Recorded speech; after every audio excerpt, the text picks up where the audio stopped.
ಸ್ನೇಹಿತರೆ ನಮಸ್ಕಾರ.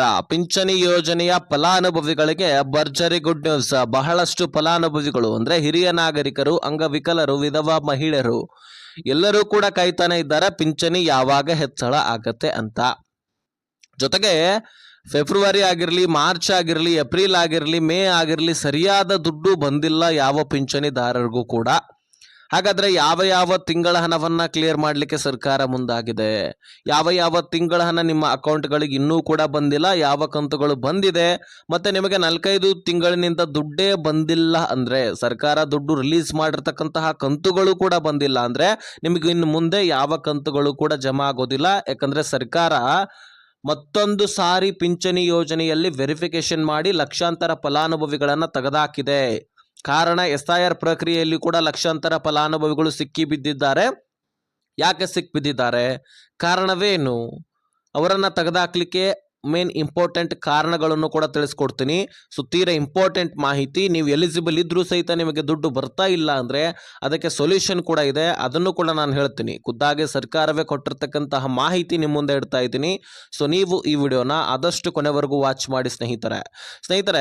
ಈ ಸಾಕಷ್ಟು ಈಗಾಗಲೇ ಸರ್ಕಾರ ಬರೀ ಗೃಹಲಕ್ಷ್ಮಿ ಯೋಜನೆ, ಅದೇ ರೀತಿಯಾಗಿ ಅನ್ನಭಾಗ್ಯ ಯೋಜನೆ, ಶಕ್ತಿ ಯೋಜನೆ, ಗ್ಯಾರಂಟಿ ಯೋಜನೆಗಳ ಕಡೆಗೆ ಗಮನ ಹರಿಸ್ತಾ ಪಿಂಚಣಿ ಯೋಜನೆಯನ್ನೇ ಮರೆತು ಬಿಟ್ಟ ಹಾಕ ಅನಿಸ್ತಾ ಇದೆ.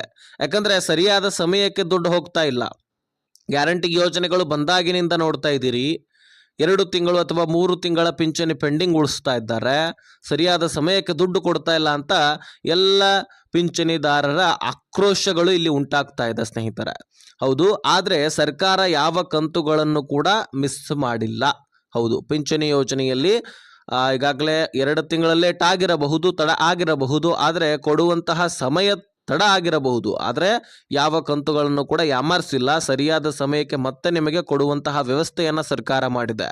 ಈಗ ಮಾರ್ಚ್ ಹಾಗೂ ಏಪ್ರಿಲ್ ಮತ್ತು ಮೇ ತಿಂಗಳ ಪೆಂಡಿಂಗ್ ಉಳಿದಿದೆಯಲ್ಲ, ಇದು ಮೇ ತಿಂಗಳಲ್ಲಿ ಮಾರ್ಚ್ ಅಥವಾ ಏಪ್ರಿಲ್ದು ಕ್ಲಿಯರ್ ಆಗ್ತದೆ, ಮತ್ತು ಮೇ ತಿಂಗಳದ್ದು ಜೂನ್ನಲ್ಲಿ ಕೂಡ ಬರಬಹುದಾದಂತಹ ಸಾಧ್ಯತೆ ಇದೆ. ಮೊದಲಿಗೆ ಹೇಗೆ ಜಮಾ ಆಗ್ತಾ ಇತ್ತು ಗ್ಯಾರಂಟಿ ಯೋಜನೆಗಳು ಬರೋಕ್ಕಿಂತ ಮುಂಚೆ ಅಂದರೆ, ಈಗ ಮೇ ಪ್ರಾರಂಭವಾಯಿತಂದರೆ ಮೇ ತಿಂಗಳಲ್ಲಿ ಮೇ ದುಡ್ಡು ಕ್ಲಿಯರ್ ಆಗ್ತಾ ಇತ್ತು. ಜೂನ್ ತಿಂಗಳು ಪ್ರಾರಂಭವಾಯಿತಂದರೆ ಜೂನ್ ತಿಂಗಳಲ್ಲಿ ಜೂನ್ ತಿಂಗಳದ್ದು ಕ್ಲಿಯರ್ ಆಗ್ತಾ ಇತ್ತು. ಕೇವಲ 10 ದಿನದ ಒಳಗಾಗಿ, ಜೂನ್ ಪ್ರಾರಂಭವಾಯಿತಂದರೆ 1ರಿಂದ 5ನೇ ತಾರೀಕು ಒಳಗಾಗಿ ಕ್ಲಿಯರ್ ಆಗಿಬಿಡ್ತಾ ಇತ್ತು. ಆದರೆ ಈಗ ವಿಳಂಬ ಅಂತೂ ಆಗ್ತಾ ಇದೆ, ಆದರೆ ಸರಿಯಾದ ಸಮಯಕ್ಕೆ ಜಮಾ ಆಗ್ತಾ ಇಲ್ಲ. ಆದರೆ ಯಾವ ಕಂತುಗಳನ್ನು ಕೂಡ ಪೆಂಡಿಂಗ್ ಉಳಿಸ್ತಾ ಇಲ್ಲ, ಅದನ್ನು ಜಮಾ ಮಾಡದೇ ಇರ್ತಾ ಇಲ್ಲ, ಎಲ್ಲವೂ ಕೂಡ ಕ್ಲಿಯರ್ ಮಾಡ್ತಾ ಇದ್ದಾರೆ. ಅದನ್ನು ನಾವು ಒಪ್ಕೊಳ್ಬೇಕು. ಆದರೆ ಈಗ ಪಿಂಚಣಿ ಯಾರ್ಯಾರಿಗೆ ತೆಗೆದಾಕ್ತಾ ಇದ್ದಾರೆ ಅದರ ಬಗ್ಗೆ ನಾನು ಹೇಳ್ತೀನಿ. ನೆಕ್ಸ್ಟು ಹೆಚ್ಚಳ ಆಗೋದ್ರ ಬಗ್ಗೆ ಚರ್ಚೆ ಮಾಡೋಣ ಸ್ನೇಹಿತರೆ. ಪಿಂಚಣಿಗೆ ಬಹಳಷ್ಟು ಫಲಾನುಭವಿಗಳನ್ನು ತೆಗೆದಾಕ್ತಾ ಇದ್ದಾರೆ. ಜೊತೆಗೆ ಎಲಿಜಿಬಲ್ ಇದ್ದಂಥವರು ಕೂಡ ತೆಗೆದಾಕ್ತಾ ಇದ್ದಾರೆ, ಅನುಮಾನ ಬಂದಂಥವರನ್ನು ಕೂಡ ತೆಗೆದಾಕ್ತಾ ಇದ್ದಾರೆ. ಕಾರಣ ಇಷ್ಟೇ, ಲಕ್ಷಾಂತರ ಪಿಂಚಣಿದಾರರು ತೀರಿ ಹೋದರೂ ಸಹಿತ ಅವರ ಕುಟುಂಬಸ್ಥರು ಇನ್ನೂ ಕೂಡ ಅವರ ಹೆಸರಿನಲ್ಲಿ ಪಿಂಚಣಿಯನ್ನು ಪಡ್ಕೊಳ್ತಾ ಇದ್ದಾರಂತೆ. ಹೌದು, ಇದು ಗೃಹಲಕ್ಷ್ಮಿ ಯೋಜನೆಯಲ್ಲಿ ಕೂಡ ನಡೀತಕ್ಕಂಥದ್ದು. ಗೃಹಲಕ್ಷ್ಮಿ ಯೋಜನೆಯಲ್ಲಿ ಕೂಡ ಲಕ್ಷಾಂತರ ಫಲಾನುಭವಿಗಳು ಅಂದರೆ ಮುಖ್ಯಸ್ಥೆಯರು ತೀರಿ ಹೋಗಿದ್ರು ಸಹಿತ ಅವರ ಹೆಸರಿನಲ್ಲಿ ಇನ್ನೂ ಕೂಡ ಗೃಹಲಕ್ಷ್ಮಿ ದುಡ್ಡು, ಅನ್ನಭಾಗ್ಯ ಅಕ್ಕಿ, ಅದರ ಜೊತೆಗೆ ಪಿಂಚಣಿ ಪಡ್ಕೊಳ್ತಾ ಇದ್ದಾರೆ, ಪಿಂಚಣಿ ದುಡ್ಡು, ಹೀಗೆ ನಾನಾ ರೀತಿ ಸೌಲಭ್ಯಗಳನ್ನು ಪಡ್ಕೊಳ್ತಾ ಇದ್ದಾರೆ. ಸರ್ಕಾರ ಏನು ಹೇಳ್ತಾ ಇದೆ, ಮರಣ ಪ್ರಮಾಣ ಪತ್ರವನ್ನು ತೆಗೆಸಿ, ಇಲ್ಲ ಅಂದರೆ ನಿಮ್ಮ ಟೋಟಲಿ ರೇಷನ್ ಕಾರ್ಡನ್ನೇ ರದ್ದು ಮಾಡ್ತೀವಿ. ಹಾಗಾದರೆ ಮರಣ ಪ್ರಮಾಣ ತೆಗೆಸಲಿಲ್ಲ ಅಂದರೆ ಸರ್ಕಾರಕ್ಕೆ ಮಾಹಿತಿನೇ ಹೋಗೋದಿಲ್ಲ. ಹೀಗಾಗಿ ಸರ್ಕಾರ ಅವರನ್ನು ತೆಗೆದಾಕೋದಿಲ್ಲ. ಸರ್ಕಾರ ಅನುಮಾನ ಬಂದರೂ ಸಹಿತ, ಈಗ SIR ಪ್ರಕ್ರಿಯೆ ನಡೀತು, ಆ ಸಂದರ್ಭದಲ್ಲಿ ಲಕ್ಷಾಂತರ ಫಲಾನುಭವಿಗಳು ಕಳೆದ 2 ವರ್ಷದಿಂದ ಓಟೆ ಹಾಕಿಲ್ಲ, ಆದರೂ ಸಹಿತ ಅವರು ಎಲ್ಲ ಲಾಭಗಳನ್ನು ಪಡ್ಕೊಳ್ತಾ ಇದ್ದಾರೆ. ಅವರು ಬದುಕಿದಾರ ಇಲ್ವೋ ಅನ್ನೋದೇ ಸರ್ಕಾರಕ್ಕೆ ಗೊತ್ತಾಗ್ತಾ ಇಲ್ಲ. ಹೀಗಾಗಿ ಅನುಮಾನ ಬಂದಂಥವ್ರನ್ನು ಕೂಡ ತೆಗೆದಾಕ್ತಾ ಇದೆ. ಅವ್ರಿಗೊಂದು ವಿಷಯ ತಿಳಿಸ್ತಾ ಇದೆ, ನೀವು ಎಲಿಜಿಬಲ್ ಇದ್ದರೆ ನಿಮ್ಮ ಒಂದು ಲ್ಯಾಬ್ ಸರ್ಟಿಫಿಕೇಟನ್ನು ನೀವು ಖುದ್ದಾಗಿ ಬಂದು ನಿಮ್ಮ ಬ್ಯಾಂಕ್ ಯಾವ ಅಕೌಂಟ್ ಲಿಂಕ್ ಇರುತ್ತೆ ಯೋಜನೆಗೆ, ಆ ಒಂದು ಬ್ಯಾಂಕಿಗೆ ಬಂದು ನೀವು ಕೊಡಿ ಲೈಫ್ ಸರ್ಟಿಫಿಕೇಟನ್ನು, ಜೀವಿತ ಪ್ರಮಾಣ ಪತ್ರ ಅಂತ ಕರಿತೀವಿ. ಅದನ್ನು ಕೊಟ್ಟರೆ ನಾವು ಮತ್ತೆ ನಿಮಗೆ ಖಂಡಿತವಾಗಲೂ ಜಮಾ ಮಾಡ್ತೀವಿ, ಇಲ್ಲ ಅಂದರೆ ನಿಮಗೆ ಜಮಾ ಆಗೋದಿಲ್ಲ ಅಂತ ಹೇಳ್ತಾ ಇದ್ದಾರೆ. ಹಾಗಾದರೆ ನೀವು ಎಲಿಜಿಬಲ್ ಇದ್ರೂ ಸಹಿತ ದುಡ್ಡು ಬರ್ತಾ ಇಲ್ಲ ಅಂದರೆ ಈ ಕೆಲಸ ಮಾಡಬಹುದು, ಖಂಡಿತವಾಗ್ಲೂ ದುಡ್ಡು ಬರುತ್ತೆ, ಆಪ್ಷನ್ ಇದೆ. ಇನ್ನು ಎಲಿಜಿಬಲ್ ಇಲ್ಲ ಆದರೂ ಸಹಿತ ಪಡ್ಕೊಳ್ತಾರೆ ಹೇಗೆ, ದುಡ್ಡನ್ನು ವಿಡ್ರಾಲ್ ಮಾಡ್ಕೊಳ್ತಾರೆ ಹೇಗೆ, ಮನುಷ್ಯನೇ ಇರಲಿಲ್ಲ ಅಂದರೆ ಅಂತ ನೀವು ಕೇಳಬಹುದು. ಫೋನ್ಪೇಲಿ ಇದೆ ಇಲ್ಲ ಸ್ನೇಹಿತರೆ, ಫೋನ್ಪೇಯಲ್ಲಿ ಬ್ಯಾಂಕ್ ಅಕೌಂಟ್ ಲಿಂಕ್ ಇರುತ್ತೆ, ಫೋನ್ಪೇ ಪಿನ್ ಗೊತ್ತಿರುತ್ತೆ, ಅದರಿಂದ ದುಡ್ಡನ್ನು ತೆಗೆದುಕೊಂಡು ಖರ್ಚು ವೆಚ್ಚಕ್ಕಾಗಿ ಬಳಕೆ ಮಾಡ್ಕೊಳ್ತಾರೆ, ಅಥವಾ ATMನ ಮುಖಾಂತರ ವಿಡ್ರಾಲ್ ಮಾಡಿಕೊಂಡು ಅದರಿಂದ ಬಳಕೆ ಮಾಡ್ಕೊಳ್ತಾರೆ. ಹೀಗೆ ನಾನಾ ರೀತಿಯಲ್ಲಿ ತಲೆ ಓಡಿಸ್ತಾರೆ ಜನರು. ಸೊ ಯಾರೂ ಕೂಡ ಹುಚ್ಚರಲ್ಲ, ಹೀಗಾಗಿ ಸರ್ಕಾರವೂ ಕೂಡ ಹುಚ್ಚಾಗೋದಿಲ್ಲ. ಅದಕ್ಕಾಗಿ ಹೇಳ್ತಾ ಇದೆ, ಟೋಟಲಿ ನೀವು ಎಲ್ಲವೂ ಕೂಡ ಕಳ್ಕೊಳ್ಬೇಡಿ. ಯಾರು ಎಲಿಜಿಬಲ್ ಇಲ್ಲ ಅವರು ನಿಮ್ಮ ಮರಣ ಪ್ರಮಾಣ ಪತ್ರವನ್ನು ತೆಗೆಸಿ. ಯಾರು ನಿಮ್ಮ ಮನೆಯಲ್ಲಿ ತೀರಿ ಹೋಗಿರ್ತಾರೆ ಫಲಾನುಭವಿಗಳು, ಅವರ ಹೆಸರಲ್ಲಿ ಮರಣ ಪ್ರಮಾಣ ಪತ್ರವನ್ನು ತೆಗೆಸಿದ್ರೆ ನಾವೇ ಖುದ್ದಾಗಿ ಬಂದ್ ಮಾಡ್ತೀವಿ. ಇಲ್ಲ ಅಂದರೆ ಟೋಟಲಿ ನಿಮಗೆ ಎಲ್ಲ ಮನೆಯಲ್ಲಿರ್ತಕ್ಕಂತಹ ಒಂದು ಕುಟುಂಬಸ್ಥರ ರೇಷನ್ ಕಾರ್ಡನ್ನೇ ನಾವು ರದ್ದು ಮಾಡಿಬಿಡ್ತೀವಿ ಅಂತ ಹೇಳ್ತಾ ಇದೆ. ಸೊ ಇದು ನಿಮ್ಮ ಸರ್ಕಾರ ಕೊಟ್ಟಿರ್ತಕ್ಕಂತಹ ಮಾಹಿತಿ ನಿಮ್ಮ ಮುಂದೆ ಇಟ್ಟಿದ್ದೀನಿ. ಇನ್ನು ಪಿಂಚಣಿ ಹೆಚ್ಚಳ ಆಗತ್ತಾ ಅಥವಾ ಇಲ್ವಾ, ಮತ್ತು ಈಗ ಮಾರ್ಚ್ ಏಪ್ರಿಲ್ ತಿಂಗಳ ಹಣ ಯಾವಾಗ ಬರುತ್ತೆ ಅಂತ ನೀವು ಕೇಳ್ತಾ ಇದ್ದೀರಿ. ಮಾರ್ಚ್ ಮತ್ತು ಏಪ್ರಿಲ್ ಅಷ್ಟೇ ಅಲ್ಲದೆ ಮೇ ತಿಂಗಳದ್ದು ಕೂಡ ಜಮಾ ಆಗುತ್ತೆ. ತಡ ಆದರೂ ಕೂಡ ಕ್ಲಿಯರ್ ಆಗುತ್ತೆ, ಅದರ ಬಗ್ಗೆ ತಲೆ ಕೆಡಿಸ್ಕೊಳ್ಳೋದೇ ಬೇಡ. ಆದರೆ ಈ ತಿಂಗಳಲ್ಲಿ ಮೇ ತಿಂಗಳಲ್ಲಿ ಮಾರ್ಚ್ ತಿಂಗಳು ಮತ್ತು ಏಪ್ರಿಲ್ ತಿಂಗಳದು ಕ್ಲಿಯರ್ ಆಗುವಂತಹ ಎಲ್ಲ ಸಾಧ್ಯತೆಗಳು ಕೂಡ ಇದ್ದಾವೆ. ಹೌದಾ, ಈಗ ಏಪ್ರಿಲ್ ತಿಂಗಳಲ್ಲಿ ಕೂಡ ಮಾರ್ಚ್ ತಿಂಗಳದು ಫೆಬ್ರವರಿ ತಿಂಗಳದ್ದು ಜಮಾ ಆಗಿ ಕ್ಲಿಯರ್ ಆಗಿತ್ತು. ಹಾಗಾಗಿ ಈ ತಿಂಗಳಲ್ಲಿ ಮಾರ್ಚ್ ಹಾಗೂ ಏಪ್ರಿಲ್ ತಿಂಗಳ ಹಣವನ್ನು ಕ್ಲಿಯರ್ ಮಾಡುವಂತಹ ಸಾಧ್ಯತೆ ಇದೆ ಅಂತೆ. ಸೊ ಯಾವುದೇ ಪಕ್ಷ ಬಂದಿದ್ರೂ ಸಹಿತ ಇದನ್ನು ಕೊಡಲೇಬೇಕಾದಂಥದ್ದು, ಯಾಕಂದರೆ ಇದು ಶಾಶ್ವತ ಯೋಜನೆ, ಗ್ಯಾರಂಟಿ ಯೋಜನೆಗಳ ಥರ.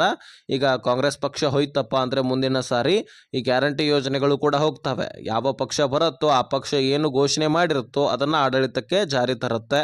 ಹೀಗೆ ನಾನಾ ರೀತಿ ಯೋಜನೆಗಳು ಬರ್ತವೆ ಹೋಗ್ತವೆ. ಆದರೆ ಈ ಪಿಂಚಣಿ ಯೋಜನೆ ಯಾವುದೇ ಪಕ್ಷ ಬಂದರೂ ಆಡಳಿತಕ್ಕೆ ಇದನ್ನು ಕೊಡ್ತಾನೆ ಇರಬೇಕು. ಹಿರಿಯ ನಾಗರಿಕರಿಗೆ, ವಿಧವಾ ಮಹಿಳೆಯರಿಗೆ ಮತ್ತು ಅಂಗವಿಕಲರಿಗೆ ಅವರದೇ ಆದಂತಹ ಹಕ್ಕುಗಳಿದ್ದಾವೆ. ಅವುಗಳನ್ನು ಸರ್ಕಾರ ಕೊಡಲೇಬೇಕಾದಂಥದ್ದು ಅನಿವಾರ್ಯತೆ ಇದ್ದಂಥದ್ದು. ಹೀಗಾಗಿ ಈ ಯೋಜನೆಗಳ ಲಾಭವನ್ನು ನೀವು ಯಾವುದೇ ತೊಂದರೆ ಇಲ್ಲದೆ ಪಡ್ಕೊಳ್ತಾ ಇದ್ದೀರಿ. ಇನ್ನು CM ಸಿದ್ದರಾಮಯ್ಯನವರು ಕೊಟ್ಟಿರ್ತಕ್ಕಂತಹ ಸ್ಪಷ್ಟನೆ ಏನು, ಪಿಂಚಣಿ ಹೆಚ್ಚಳ ಆಗತ್ತಾ ಅಥವಾ ಇಲ್ವಾ? ಸ್ನೇಹಿತರೆ, ನೀವಂತರೂ ಬಹಳಷ್ಟು ನಿರೀಕ್ಷೆ ಇಟ್ಕೊಂಡು ಬಿಟ್ಟಿದ್ದೀರಿ. ಪಿಂಚಣಿ ಹೆಚ್ಚಳ ಆಗತ್ತೆ, ಮತ್ತು ಪಿಂಚಣಿ 2500ಕ್ಕೆ ಏರಿಕೆ ಆಗತ್ತೆ. ಅದೆಲ್ಲವೂ ಕೂಡ ಸುಳ್ಳು. ಏರಿಕೆ ಆದರೂ ಸಹಿತ ನೀವು ಅಂದ್ಕೊಂಡಿರುವಂತಹ ಮಷ್ಟಿಗೆ ಏರಿಕೆ ಆಗೋದಿಲ್ಲ, ಅದು ಸುಳ್ಳು ವಿಷಯ. ಅಂದರೆ ನೀವು ಅಂದ್ಕೊಂಡಿರ್ತೀರಿ 2000 ಅಥವಾ 2500 ತನಕ ಅಂತ, ಅಷ್ಟರ ಮಟ್ಟಿಗೆ ಹೆಚ್ಚಳ ಆಗೋದಿಲ್ಲ ಸ್ನೇಹಿತರೆ. ಹೆಚ್ಚಳ ಆದರೂ ಸಹಿತ ಒಂದು 200 ರೂಪಾಯಿ ಹೆಚ್ಚಳ ಆಗಬಹುದು. 800 ರೂಪಾಯಿ ಇದ್ದರೆ ಅದು 1000 ಅಥವಾ 1200 ತನಕ. ಏನಾದರೂ ಮುಂದಿನ ಸಾರಿ ಬೇರೆ ಪಕ್ಷಗಳು ಆಡಳಿತಕ್ಕೆ ಬರೋದಕ್ಕೋಸ್ಕರ ಹೆಚ್ಚಳ ಘೋಷಣೆ ಮಾಡಿದ್ರು ಮಾಡಬಹುದು. ಆ ಸಂದರ್ಭದಲ್ಲಿ ಹೆಚ್ಚಳ ಆಗುತ್ತೆ. ಯಾಕಂದರೆ ಈಗಾಗಲೇ ನೋಡ್ಬೋದು ನೀವು, ತಮಿಳುನಾಡಿನಲ್ಲಿ TVK ಪಕ್ಷ ಬಂತು. ಯಾವುದೋ ಈಗ TVK ಪಕ್ಷ ನಿಮಗೆ ಗೊತ್ತಿದೆ ಅಲ್ಲ, ವಿಜಯ್ ತಳಪತಿ ಅವರದು. ಸೊ ಮೊದಲನೇ ಬಾರಿಗೆ ಅವರು ಎಲೆಕ್ಷನ್ ಒಂದು ನಡೆಸ್ತಾ ಇದ್ರು. ಅಂತಹ ಸಂದರ್ಭದಲ್ಲೇ ಡೈರೆಕ್ಟಾಗಿ CM ಸ್ಥಾನ ಸಿಕ್ಬಿಡ್ತು ಅವರಿಗೆ. ಅಷ್ಟು ಬಹುಮತದಿಂದ ಆಡಳಿತಕ್ಕೆ ಜನ ಅಲ್ಲಿ ಆಯ್ಕೆ ಮಾಡಿದ್ರು. ಅವರು ಘೋಷಣೆ ಕೂಡ ಮಾಡಿದ್ರು, 60 ವರ್ಷ ಮೇಲ್ಪಟ್ಟವರಿಗೆ 2500 ರೂಪಾಯಿ ನಾವು ಪಿಂಚಣಿಯನ್ನು ಕೊಡ್ತೀವಿ ಅಂತ. ಸೊ ಪ್ರತಿ ತಿಂಗಳು ಕೂಡ ಸೊ ಘೋಷಣೆ ಕೂಡ ಮಾಡಿದ್ದಾರೆ, ಅದನ್ನು ಕೊಡ್ತೀವಿ ಅಂತ ಹೇಳಿದ್ದಾರೆ. ಕಾಯ್ದು ನೋಡ್ಬೇಕಲ್ಲಿ. ಅದೇ ರೀತಿ ಇಲ್ಲಿ ಕೂಡ ಘೋಷಣೆ ಮಾಡ್ಬೋದಲ್ವಾ, ಈ ರೀತಿಯೂ ಕೂಡ ಆಗ್ಬೋದು. ಆದರೆ ಸದ್ಯಕ್ಕೆ ಮಾತ್ರ ನಿಮಗೆ ಏರಿಕೆ ಆದರೂ ನೀವು ಅಂದ್ಕೊಂಡಿರೋ ಮಟ್ಟಿಗೆ ಏರಿಕೆ ಆಗೋದಿಲ್ಲ. ಯಾಕಂದರೆ ಗ್ಯಾರಂಟಿ ಯೋಜನೆಗಳು ನಮ್ಮ ರಾಜ್ಯದಲ್ಲಿ ಭರ್ಜರಿಯಾಗಿ ನಡೀತಾ ಇದೆ. ಹೀಗಾಗಿ ಪಿಂಚಣಿ ಯೋಜನೆ ಕಡೆ ಹೆಚ್ಚಾಗಿ ಗಮನ ಸರ್ಕಾರ ಹರಿಸೋದಿಲ್ಲ. ಹಾಗಾಗಿ ನಾವು ಆದಷ್ಟು ಹೆಚ್ಚಾಗಿ ನಿರೀಕ್ಷೆ ಇಟ್ಕೊಳ್ಳೋದು ತಪ್ಪು ಕಲ್ಪನೆ. 1200 ತನಕ ಏರಿಕೆ ಆಗಬಹುದು. ಕಾಯ್ದು ನೋಡೋಣ. CM ಸಿದ್ದರಾಮಯ್ಯನವರು ಇನ್ನೂ ಪಕ್ಕಾ ಸ್ಪಷ್ಟನೆ ಕೊಟ್ಟಿಲ್ಲ. ಹಾಗಾಗಿ ಸ್ಪಷ್ಟನೆಯನ್ನು ಕೊಡೋದಿದ್ರೆ ಈಗಾಗಲೇ ಬಜೆಟ್ ಮಂಡನೆ ಆಯಿತು, ಅಲ್ಲೇ ಕೊಡ್ಬೋದಾಗಿತ್ತು. ಆದರೆ ಕ್ಲಿಯರ್ ಆಗಿ ಮೆನ್ಷನ್ ಮಾಡಿಲ್ಲ. ಕಾಯ್ದು ನೋಡೋಣ. ಮುಂದಿನ ದಿನಗಳಲ್ಲಿ ಜೂನ್ ತಿಂಗಳಲ್ಲಿ ಏನಾದರೂ ಅಪ್ಡೇಟ್ ಸಿಗಬಹುದು, ನಾನು ಹೇಳ್ತೀನಿ. ಆದರೆ ಮಾತ್ರ ಈಗ ಸದ್ಯಕ್ಕೆ ಪಿಂಚಣಿ ಯಾವ್ಯಾವ ತಿಂಗಳದ್ದು ಬರೋದಿದೆ ಅದೆಲ್ಲವೂ ಕೂಡ ನಾವು ಪಡ್ಕೊಳ್ಳೋಣ, ಬಿಡೋದು ಬೇಡ. ಓಕೆ, ಸೊ ಇನ್ಫಾರ್ಮೇಷನ್ ನಾನು ನಿಮ್ಗೆ ಕೊಡಬೇಕಾಗಿತ್ತು, ಕೊಟ್ಟಿದ್ದೀನಿ. ಇದನ್ನು ಆದಷ್ಟು ಎಲ್ಲ ಪಿಂಚಣಿದಾರರಿಗೆ ಶೇರ್ ಮಾಡಿ, ಅವ್ರಿಗೂ ಕೂಡ ಗೊತ್ತಾಗಲಿ.